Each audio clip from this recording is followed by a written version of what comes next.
Brahma Samhita ki jai. So welcome everyone. We go through the Brahma Samhita today. So shall we read text 1? Ishvara Parama Krishna Sachidananda Vigraha Anadiradir Govinda Sarvakarana Karanam. Yes, can you recite?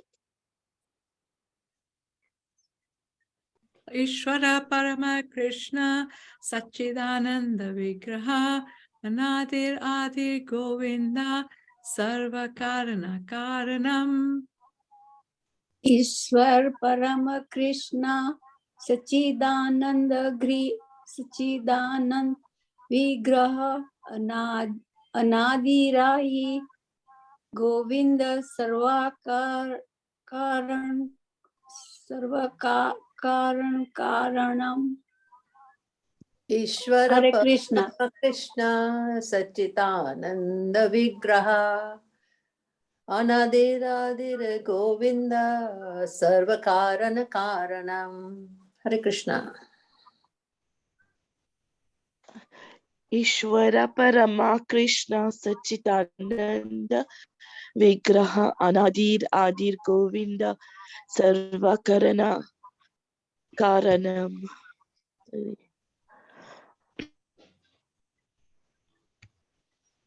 ईश्वर परम कृष्ण सचिदानंद विग्रह अनादिर आदिर गोविंद सर्व कारण कारणम।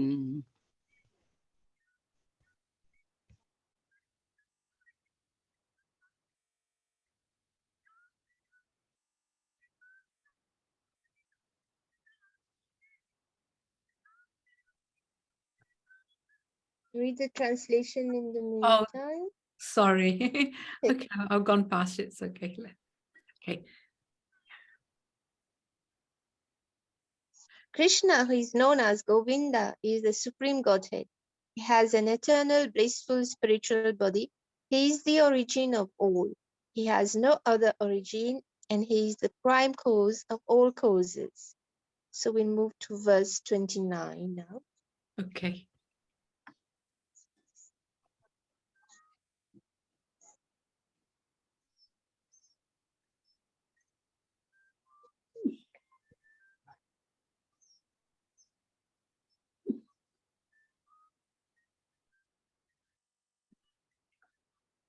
Oh.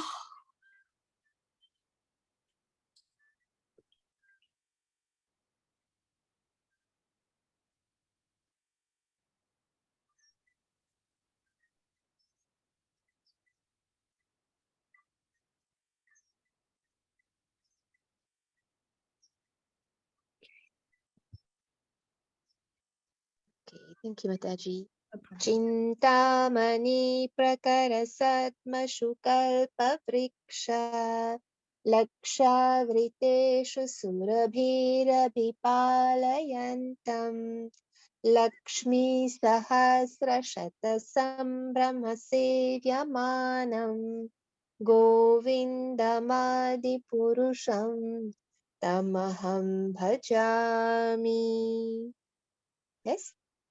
Chintamani prakarasadmasukalpavriksha Laksharvate Surabhi Apipalayantam Lakshmi Sahasa Satasambhrama Sevyamanam Govindamati Purusham Tamaham Bhajami.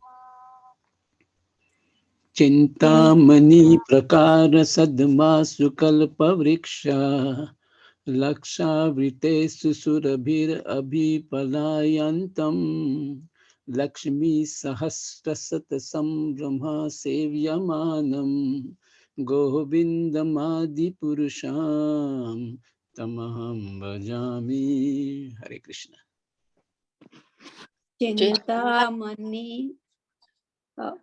Chintamani पराकरा सदमासु कल्प वृक्षा लक्ष सर्वतेषु सुराभि अभि पलयन्तं Lakshmi Sarasra Sata Sambaram Sivayam Manama Govinda Dama Adi Purusam Tama Ahama Bhajami. Hare Krishna. Sintamani prakara sadmashu kalpa vriksha laksavriteshu surabir abhipalayantam lakshmi sahasra sata sambradma sevyamana govindamadi purusham tam aham bhajami.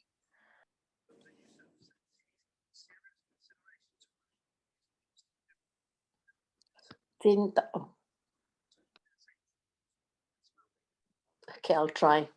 Chintamani prakara satmasu kalpa vriksha laksha sarvasesu surabi abhipalayantam lakshmi sarasra sat sambrahma seviya manam govindamadi purusham tamaham bhajami.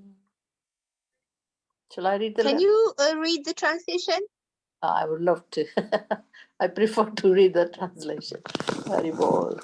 Translation: I worship Govinda, the primeval Lord, the first progenitor who is tending the cows, yielding all desire, in abodes built with the spiritual gems, surrounded by the millions of purpose trees, always served with a great reverence and affection by hundreds of thousands of Lakshmis or Gopis. Hare Krishna. Thank you. Text 30. Venum kvanantamaravindalayatakszam barhavatam samasitam buddhasundarangam Kandarpakoti kamaniya vishesha shobham Govindamadi purusham tamaham bhajami. Yes. Venum kwanam tam aravindadala yataksham barhavatam tam asitam buddha sundarangam kanda pakoti kamaniya vishesha shobham govindamadi purusham tamaham bhajami.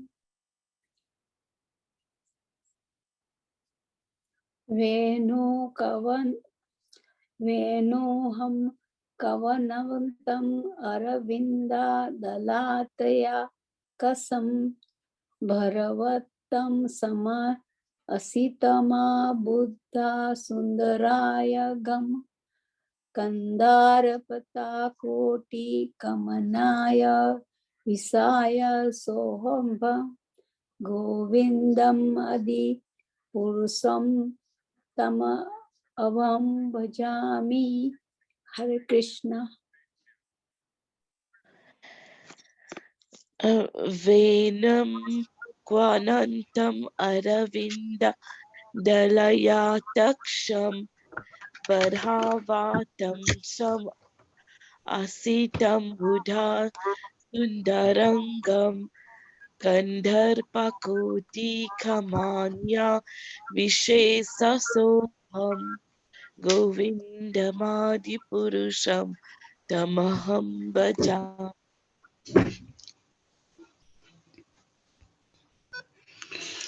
Venum kvanantamaravindalayatakszam barhavatam sam asitam buddha sundarangam kandarpakoti kamaniya visesa sobham govindamadi purusham tamaham bhajami.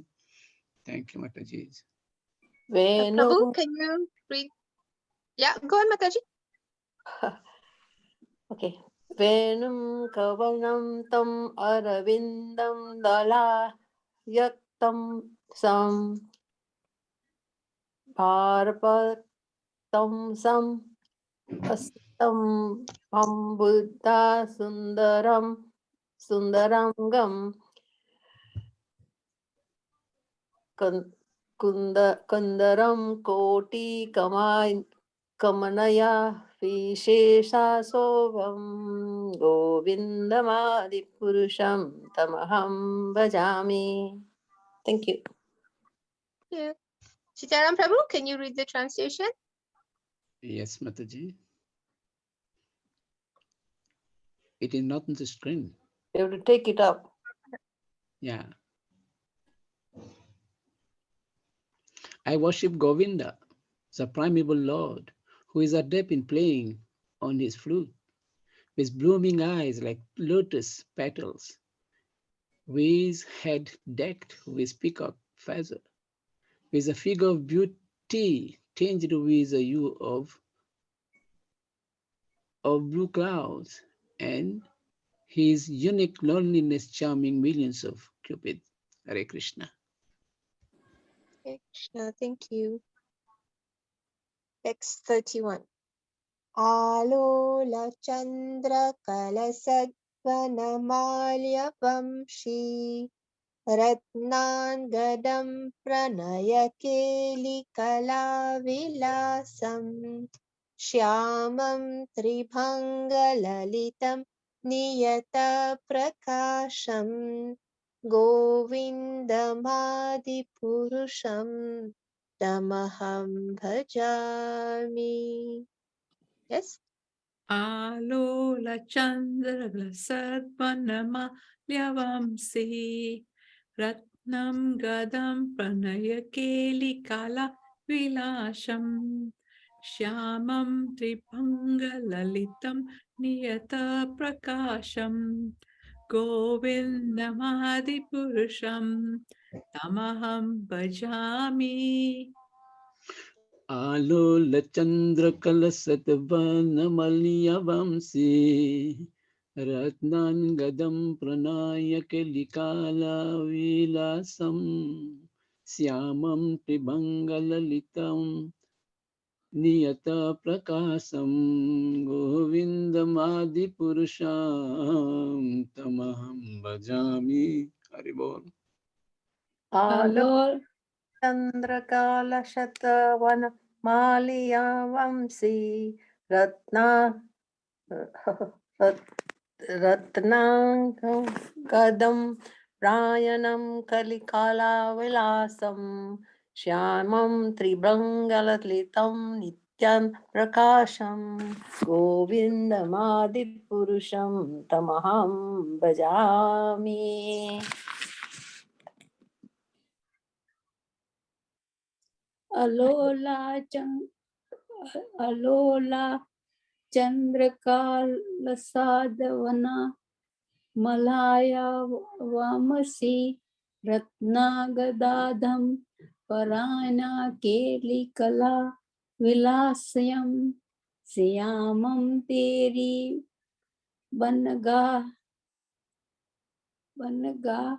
Lalitam Nityai Parakasam Govindam Adi Purusham Tama Ahama Bhajami. Hare Krishna. Yeah, I'll try. Alola Chandrakala Sadvama Vanamalyavam Ratnangadham Pranaya Keli Kalavilasam Syamam Tribangalalitam Niyata Prakasam Govindamadi Purusham Tamaham Bhaj.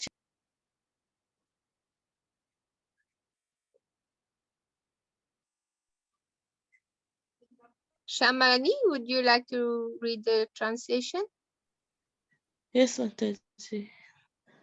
I worship Govinda, the primeval Lord, round whose neck is swinging a garland of flowers beautified with the moon locket, whose two hands are adorned with the flute and jeweled ornaments, who always revels in pastimes of love, whose graceful freehold bending form of Shama Sundara is eternally manifest. Thank you. Text 32.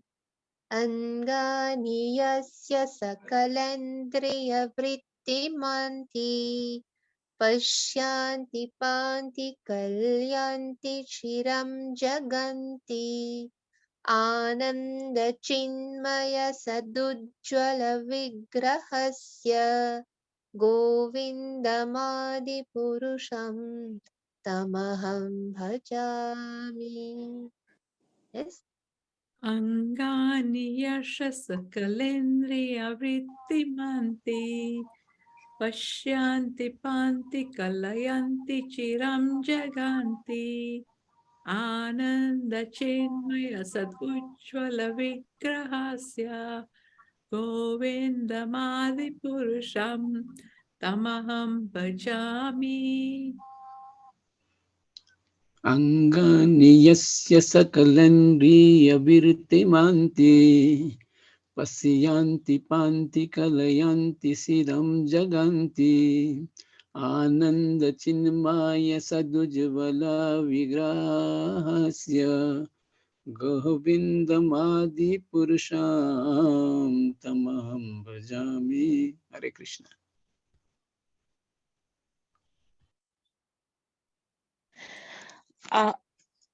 Angani yashya sakalendriya vrittimanti Pasyanti panti kala yanti siram jaganti Ananda sin maya sad ujwala vigrahasya Govindamadi purusham tamaham bhajami.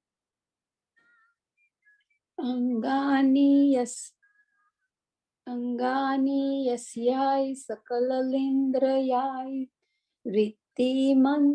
manti payansti panti kalayanti saranam jaganti Ananda Sinamaya Sad Ujwala Vigrasaya Govindam Adi Purso Samtama Adama Bhajami.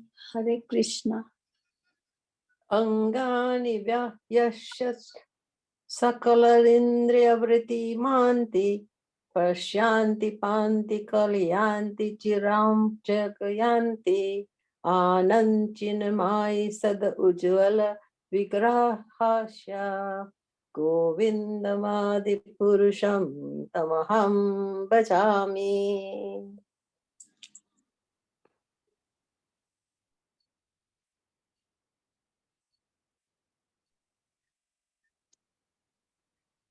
Shall we go to the translation? Jayanti Mataji, would you like to read the translation? I worship Govinda, the primeval Lord, whose transcendental form is full of bliss, truth, sustainability, and is thus full of the most dazzling splendor. Each of the limbs of that transcendental figure possesses in himself the full-fledged functions of all the organs and eternally sees, maintains, and manifests the infinite universes, both spiritual and mundane. Thank you. So we go to text 33. Advaitamachyutamanadimanantarupam Adyam Purana Purusham Navayauvanam Cha Vedeshu Durlabhamadurlabham Atma Bhaktau Govindamadi Purusham Tamaham Bhajami. Yes. Advaitamachyutam anadim anantarupam Adyam Purana Purusam Navayovanam Cha Vede Sudurlabham Adurlabham Atma Bhakto Govindamadipurusham tamaham bhajami. Hare Krishna. Advaitamachyutyam anantarupam Adyam Purana Purusham Navayovanam Cha Vedeshu Durlabhadu Adurlabham Atmatu Bhakto Govindamadi Purusham Tamaham Bhajami.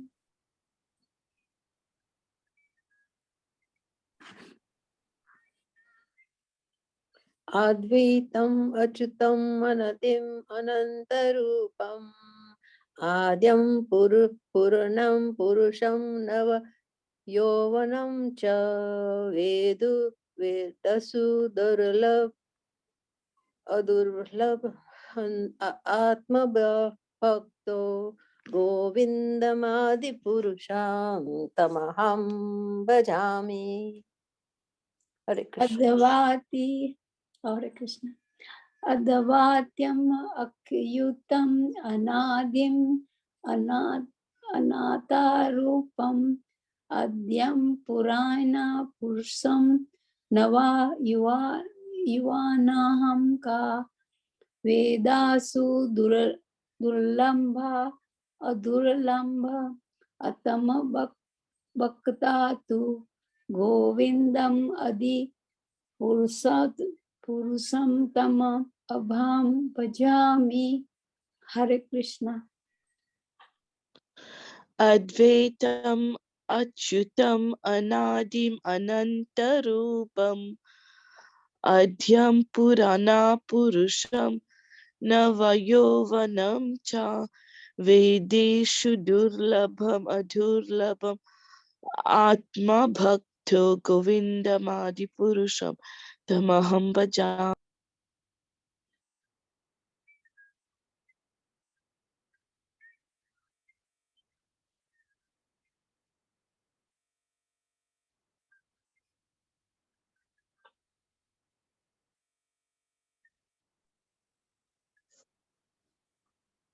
Move it up, Mataji. Yeah, no one else Go to on. chant? Okay. Is Would this you like to Sitaram try? Prabhu? He has already Say- He Yes, done. read it Mataji. first. Yeah, he read it Yes, first. Yeah. I worship Govinda. Yeah, go on, We continue, Prabhu. Mataji? Yes, Yes. yes, continue.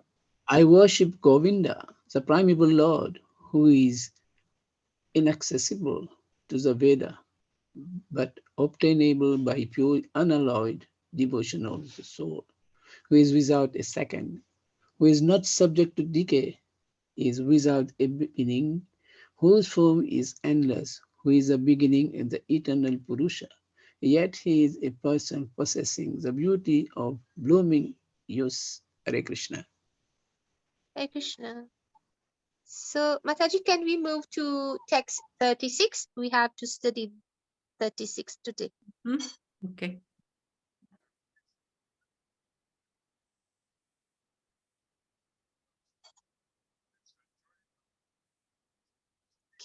Text 36. Yadbhava-bhavita-dhiyo manujastatthaiva samprapya rupa-mahimasanayana bhushaha shuktairyameva nigama prathithaistuvanti govindamadi-purusham tamaham bhajami. So I read the Yet, words. Oops, I sorry. read the words. Yeah, I just read the words first. Yad, yad, bhava, bhava, bhavita, bhavita, dhiyo, dhiyo, manujas, manujas, tathaiva, tathaiva, samprapya, samprapya, rupa, rupa, mahimasana, mahimasana, yana, Yana, Bhushaha, Bhushaha, Suktair, Suktair, Yam, Eva, Yam, Eva, Nigama, Nigama, Prathiteh, Prathiteh, Stuvanti, Stuvanti, Govindam, Adipurusham, Tamaham, Bhajami. Yadbhava-bhavita dhiyo manujastathaiva samprapya rupa mahimasana yana bhushaha suktairyameva nigama pratitaistuvanti Govindamadipurusham tamaham bhajami. Yes?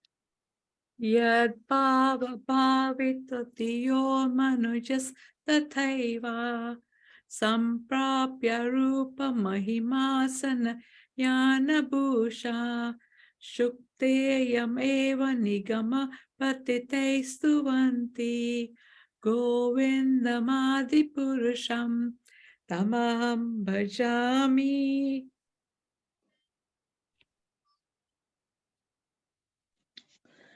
Yadbhava bhavita diyo manujasthateva samprapya rupamahi mansanayana bhusha shuktairyam eva nigama pratitestuvanti govindamadi purusham tamaham bhajami. यद्भावभवितधीयमनुजस्तथैव सम्प्राप्य रूपमहिमासन याया भूसः सुक्तैर्यम् एव Nigma प्रतितैस्तुवन्ति गोविन्दमादिपुरुषं तमहं भजामि. Hare Krishna. यद्भावभविताब्दियो मनुजुषथात्व्याय सम्प्रारयपारूपमहिमशानं यनभूषः सुक्तिर्यम एव निकं प्रतिता श्रुवन्ति गोविन्दमादिपुरुषं तमहं भजामि. यन्द्रावमा विदिधियो मनुजास्तयव सम्प्राय रूपमहिमाय सनया नुभूषं सूर्यकेतु यभ्रेव निगम प्रथिद्य सतुवन्ति गोविन्दम् अधिपुरुषं तमहं भजामि. Hare Krishna. Sorry, it's a bit difficult for me.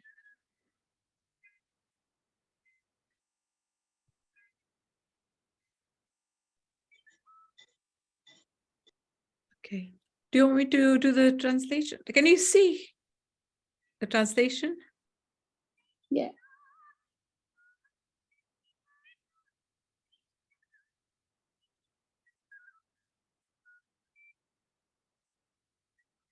Karuna, you muted?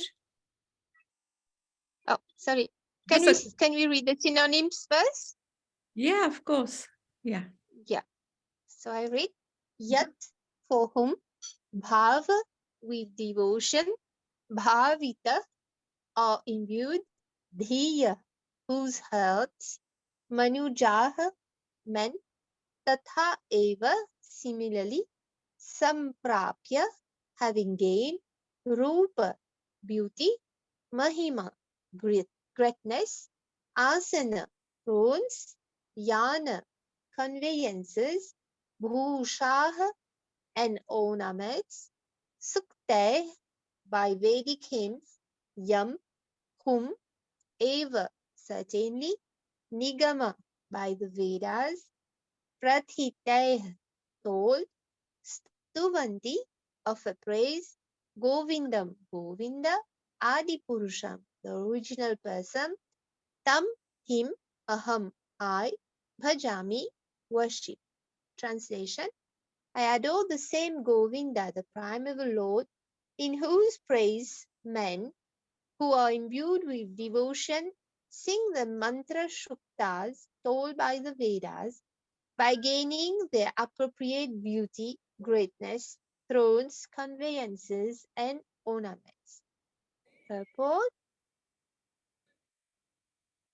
Do you want me to read that? Yeah, Mataji, please go on. Okay.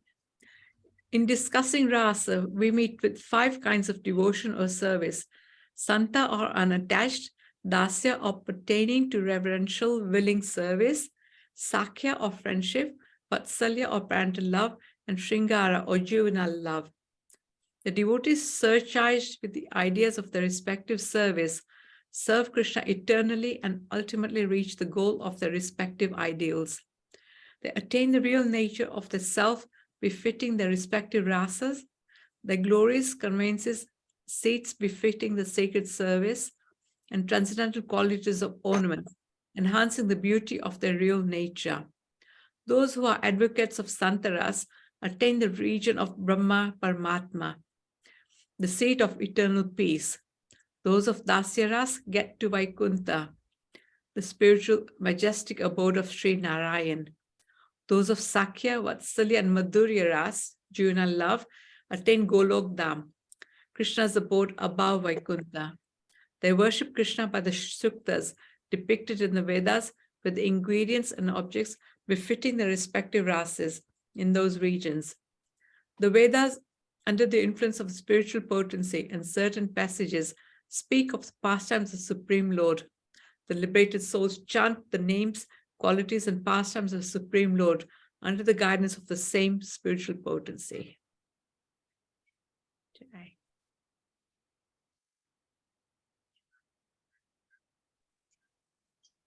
Thank you, Mataji. No problem. So wonderful purport by Shri Bhakti Siddhanta Saraswati. Yeah. Explaining a little bit about where everyone's destined according to the Ras. Yeah. Wonderful. Right. So any can questions? we stop here? Yeah, any questions, anyone? Okay, we can stop then. Shiva Samhita ki jai. Hare